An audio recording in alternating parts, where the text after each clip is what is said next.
And now, it's time for another Dice Tower review with the Game Boy Geek. Hello my friends, it's the Game Boy Geek here. Today we are going to be prison guards. And we're actually in Alcatraz. We're trying to foil these plans from all these convicts. We're looking at Mystery Rummy, number 5. This is the 5th one, designed by Mike Fitzgerald. And this is Escape from Alcatraz. It just came out. It was a Kickstarter game from Eagle Griffin Games. It's 2 to 4 players, plays in about 20 to 30 minutes, ages 8 and up. Let's take a look. I'll show you how it plays. This is a variant of Rummy. But it has a lot of theme, it has some new sort of mechanisms. So if you like Rummy, this is going to be one you want to check out. Let's show you how it's played.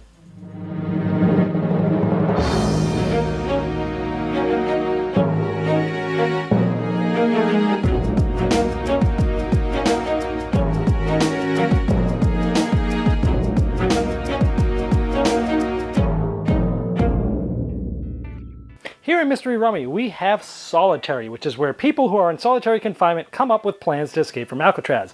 Over here we have the yard, where a lot of people, the actual people who are going to carry out those plans, are hanging out in the yard. Here we have the cell block, which are basically people that are in prison that eventually will come out here and be in solitary confinement. And here we just have an action deck.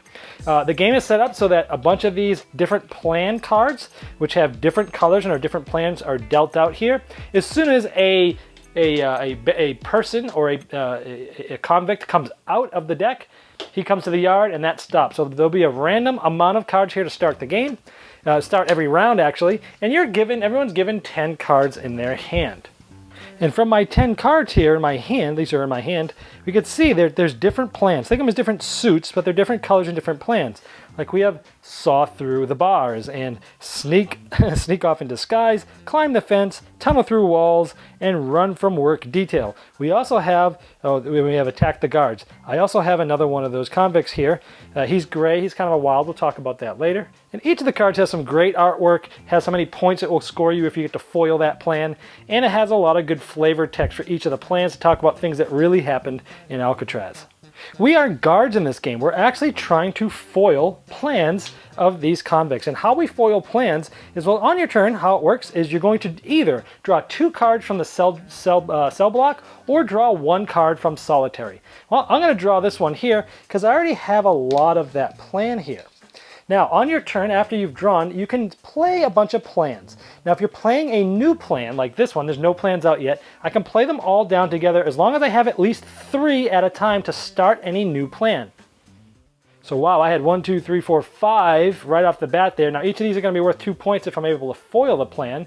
So I got 5 of them. I need at least 3 to start a new plan. And to start a new plan, you have to make sure that there's at least 1 convict out in the yard for every different plan that's out on the table. So since there's 1 guy here to start the game, I can drop a plan down. Now nobody else can start a new plan unless there's another convict that comes out on the table. And I could throw this here. Let's just say, I might not do this now in a real game, but I can play 1 person to the yard per turn. You can play as many plans, assuming that it follows the rules that I mentioned earlier. Also, now let's say another player had a green plan out called Tunnel Through Walls. So there were 2 convicts out here. I had the Saw Through Bars plan. The other player, let's say on his turn, had played this. So there's 2 plans out there. There's 2 convicts. That's legal. But there's already a plan out for Tunnel Through Walls, the green.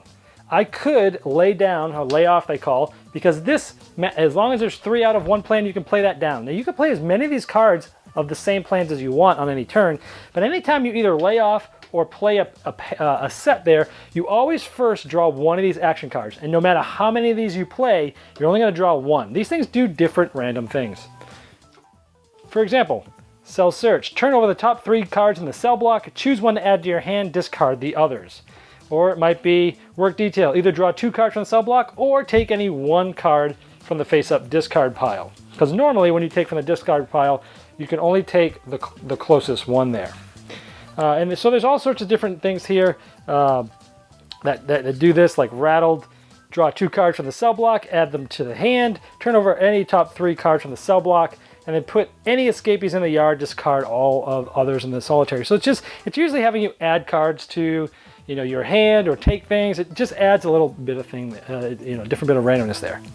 Now after you're done with your turn, what you do to finish your turn, you take any 1 card and you discard it face up to solitary. You have to be able to discard a card. Even if you're finishing or trying to go out, you have to discard a card there. Now let's just say, for instance, that I dropped on my turn one more of these cards, and let's just say this was the 8th card on the table for that plan. As soon as there's at least 8 out there, that plan is foiled. So I would start with this, and I would take all these, plus I could take any open convict from the yard, add it to that plan, and these cards would go into my foil. These essentially, we foiled that plan, and essentially these are going to be all my points at the end of the game. Now, notice that all these cards are always worth 2. So this would be 2, 4, 6, 8, 10, 12, plus 5, 17. But if I have the special convict who's really the guy who thought of this plan, he's the mastermind, he gets you 10 points instead of 5. So if you use a wild guy that could be for any plan, it's good to get the plan foiled easily, but he's only worth 5. Where if you use the guy who is really the true mastermind of that plan, you'll get 10. Now the player who foiled, put the 8th card down, gets to choose that convict either from the yard or his hand. So I might have had this in my hand, and other people might have been adding to this, not knowing that, because boom, that's there. Now after I have foiled mine, we go clockwise motion, and all the other players get to add the convicts down to their foiled actions. Now those guys can also play a convict from their hand. They can't take one from the yard. The only person taking one from the yard is the person that actually started the foiling of the plan. Everyone else has to take one from their hand if they have one, and they can play it along with those foiled cards. So how does the game end? Well, the game ends in one of 2 ways here. At any time, if you discard your last card, you are known to have gone out, and that's the end of the round.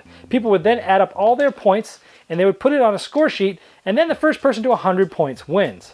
Now, the person who also went out, meaning they stopped the round by discarding their last card, they also get 3 bonus points for each convict who's out in the yard at the time. So he would get 6 points here.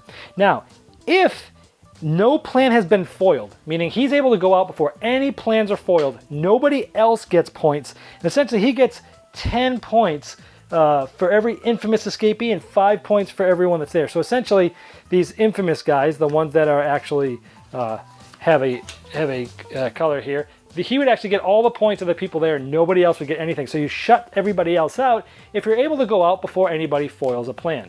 It's simply you just shuffle up a new round, and you keep going until somebody has 100 points, and that person is the winner. All right, well, there is Mystery Rummy 5, which is Escape from Alcatraz. I did play Rummy with my grandparents when I was younger, and I don't know, it never really, wowed me, you know? And after playing this takes that initial generic concept of Rummy and really builds upon it, in my opinion. Now, I've played some of the other Rummy series. This one is very, very good, if not my favorite. It's new, so it has a lot of modern mechanics and mechanisms to the game. It just takes that Rummy and builds on it as the theme. The artwork on the cards are great. I love the flavor text that tells you some stuff about what happened there. Now, when you're playing the game, it's cool because you're trying to either go out really quickly before anybody else can go out and nobody's foiled anything to try to get all the points yourself and kind of shut everybody else out, or you're trying to, foil as many as you can and trying to hold back the guy that you really need to get the 10 points. I think it's really good. It's a solid card game. It's one that's going to come out a lot because it's easy to teach. If anybody's ever played Rummy before, they'll be very familiar with the basics of you got to play a set of 3 at first, you can play off other people's sets, you got to discard to go out. Now, those action cards add quite a bit of randomness. I didn't mind them so much, but some of the people I played with, it bothered them. They felt like it was a little too random because you've got this plan, you've got this strategy, you're like, oh, I'm going to go, I'm going to play this card, boom, I'm going to go out. But right when you play those cards, you got to draw a card, which might force you to draw too many cards that you don't want, or do something that you would have gone out, but you can't go out because of the card you've drawn. And some people felt like it just took their strategic edge off. I'm okay with it because A, it's random, you don't know which card you're going to draw. B, it's the same for everybody. And, sometimes it can actually help you because you could draw cards that, oh, I can play these right away. Boom, let's go, I'm out. So sometimes it can help you too. So if you like straight Rummy or straight card games with no luck and with no randomness, I'd say, that might bother you. But shoot, play a variant on your own that takes it out. Who cares, as long as you're having fun. So anyway, I really like this game. It's solid. It's a great addition to my collection. I'm keeping it. It's one of those games like Diamonds where I can say, hey, have you played Hearts before? Oh, here's Diamonds. Let's try that. Have you played Rummy before? Yeah, let's play it. It's good because it can get non-gamers that have played or familiar with card games into this hobby. And at the same time, it's really still fun for gamers. That's Mystery Rummy number 5, Escape from Alcatraz. Thanks so much for watching the Dice Tower videos. Find more great videos and reviews, as well as our top-rated audio podcast at Dicetower.com. You can also find other great shows at DicetowerNetwork.com. I'm Eric Summerer, and you've been watching The Dice Tower. The Dice Tower is sponsored by Cool Stuff Inc., where you can find great games for great prices. Cool stuff in stock. Check them out at CoolStuffInc.com.